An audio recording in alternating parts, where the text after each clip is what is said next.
राधे राधे भक्तों, आप सभी का स्वागत है हमारे चैनल लाडली जी ब्लॉग में। और आज हम आपको योगिनी एकादशी व्रत कथा सुनाएंगे। धर्मराज युधिष्ठिर बोले, हे जनार्दन, मैंने ज्येष्ठ मास के शुक्ल पक्ष की एकादशी निर्जला एकादशी की कथा सुनी। अब आप कृपा करके आषाढ़ मास के कृष्ण पक्ष की एकादशी का वर्णन कीजिए। इस एकादशी का क्या नाम है तथा इसका महत्व क्या है, सब वर्णन कीजिए। भगवान श्री कृष्ण बोले, हे राजन, आषाढ़ मास के कृष्ण पक्ष की एकादशी का नाम योगिनी है। इसका व्रत करने से समस्त पाप नष्ट हो जाते हैं। व्रत इस लोक में भोग तथा परलोक में मुक्ति देने वाला है।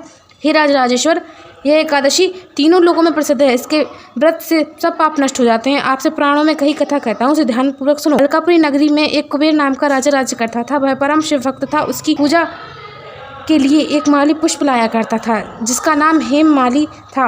उसकी विशालाक्षी नाम की अत्यंत सुंदर स्त्री थी। एक दिन मानसरोवर से पुष्प तो ले आया, परंतु कामासक्त होने के कारण पुष्पों को रखकर स्त्री के साथ रमण करने लगा और दोपहर तक पुष्प देने ना गया। जब राजा कुबेर को उसकी राह देखते देखते दोपहर हो गई, तो उन्होंने क्रोधपूर्वक अपने सेवकों को आज्ञा दी कि तुम लोग जाकर हेममाली का पता लगाओ कि वह अभी तक पुष्प क्यों नहीं लाया। जब यक्षों ने उसका पता लगा लिया तो वे कुबेर के पास आकर कहने लगे, हे राजन, वह माली अभी तक अपनी स्त्री के साथ रमण कर रहा है। यक्षों की इस बात को सुनकर कुबेर ने हेममाली को बुलाने की आज्ञा दी। हेममाली राजा कुबेर के सम्मुख डर से कांपता हुआ उपस्थित हुआ और प्रणाम किया। उसको देखकर राजा कुबेर अत्यंत क्रोध आया। उसने कहा, अरे पापी महानीच कामी, तूने मेरे पूजनीय ईश्वर के भी ईश्वर शिव जी का अनादर किया है। इससे मैं तुझे श्राप देता हूँ कि तू स्त्री का वियोग भोगेगा और मृत्यु लोक में जाकर कोढ़ी होगा। कुबेर के श्राप के प्रभाव से वह उसी क्षण स्वर्ग से पृथ्वी पर गिरा और कोढ़ी हो गया और स्त्री से बिछुड़ गया।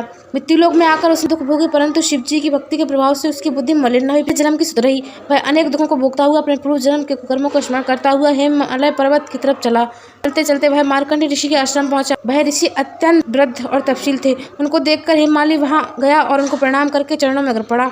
उसको देखकर मार्कंडेय ऋषि बोले कि तूने कौन से कुकर्म किए हैं जिसके कारण तू कोढ़ी हो गया और दुख भोग रहा है। इस पर हेममाली बोला, हे मुनि, मैं यक्षदान कुबेर का सेवक हूँ। मेरा नाम हेममाली। राजा की पूजा के लिए नित्य प्रति पुष्प लाया करता था। एक दिन अपनी स्त्री के साथ विहार करते हुए मुझे देर हो गई। दोपहर तक पुष्प लेकर नहीं पहुंच सका।